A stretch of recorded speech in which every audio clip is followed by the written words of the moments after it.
certain things about us that make us stand out to people, good, bad. And in some cases, things are not necessarily bad, but maybe for some reason, people don't like the fact that we are that way. And in this case, I know we all know what I'm talking about with my brother. Now, I want to remind people that we on the outside, we're living in the real world. The Big Brother house, for everything that it is, it's good, it's a great platform. It's honestly something that we're very grateful that he got into, because it's been a platform for many young people trying to start off their lives and kick off their careers. But it has a disadvantage that sometimes we don't really acknowledge, and that's the fact that it's an alternate universe that is played out in front of a camera for people in the real world to see. So most of the time we find ourselves judging these people in that house with the same yardstick that we will judge people in the real world. Now, one thing that the real world has that's out there, that in there they don't have, because they look like they are in a more advantageous position, because it's a fancy house, it's nice, they always have lights, there's always food, but they don't have their social support system. The human being is created to love the fact that we are not alone. We have sisters, brothers, friends, all of that. We have people who surround us that make those things about ourselves that are not necessarily the best, or not necessarily the strongest things, or the things that make us vulnerable. Those things are the reasons we have a control or hold over them, where normally, maybe instead of this thing to be showing in that exposed form as it's showing, we would call our uncle or sister or friend or something, and then we talk to these people, and these are people who genuinely love us, not people we just met like weeks ago and all of that inside the house and have formed friendships with, that are also equally as important. But these are people who have known us from the beginning of when we're growing and knowing what we are, who we are, learning to love us for who we are through and through. These things sometimes are taken for granted. These people in that house, every single one of them, they don't have that. Now, some of them are lucky enough to at least still be able to, not really show these weaknesses, and maybe every aspect of their life somehow happens to play out in the exact amount that people on the outside don't really see it as being problematic. But once in a while, you find other people who somehow this house has brought that raw, unexposed side of them out so much that the people on the outside are now like, what is wrong with this person and all of that. And in this life, we all want to be judged mostly for our strengths and not our weakness, because guess what? We all have them. There's not a single one of us that if I were to turn the camera to all our lives on a daily basis, we wouldn't be dragged for something or the other. And most importantly, if we're in the same position that they all are in now, where we don't have the people that we normally turn to help us through certain difficult things and all of that to talk to, they don't even have a clock, or there's no way to know.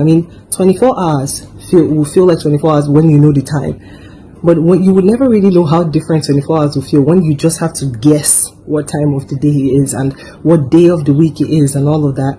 It's honestly not easy, and taking that for granted is one of the reasons we find it hard to understand how these people sometimes go in there, and it seems like you're like, you should know this, you should be like this, you should live your life like this. Most of the time we're saying that and we're doing that lying next to our husbands, our sisters, our mothers, our friends, and all of that. People who honestly are the people who give us that strength to break through some of the most difficult things and emotions, and how capable and how strong they are. My brother grew up with 3 sisters and a mother, so he's always learned compassion. Care, concern, and compassion. These are the 3 strongest emotions that drive him, and sometimes can be seen as a weakness for him.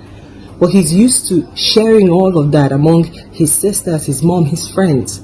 And the number of people he has bonded with in that house are very small. And so somehow he has to dissipate that amount of care, concern, and attention among a small number of people. It would not be the same thing. So it's honestly mind-boggling that people are twisting that into this negative, ugly thing. People calling him creep, pest. Some people saying get a restraining order. Somebody even went as far as tagging that he should have been aborted.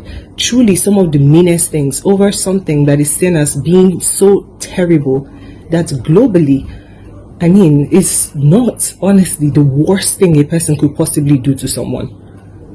This is somebody who time and time again has delivered on presentations, versatility, team spirit, showing that he cares and genuinely can work with anyone to produce the best possible thing he can produce for anybody who he's working for or under his employ. And this time and time again delivered winning games, his knowledge of the things that he knows, his trivia of sports, all of that, always constantly delivering back to back to back. And then one thing is perceived as being out of place, and we wipe all the good things he has done, wipe it all off and turn him to be this horrible person.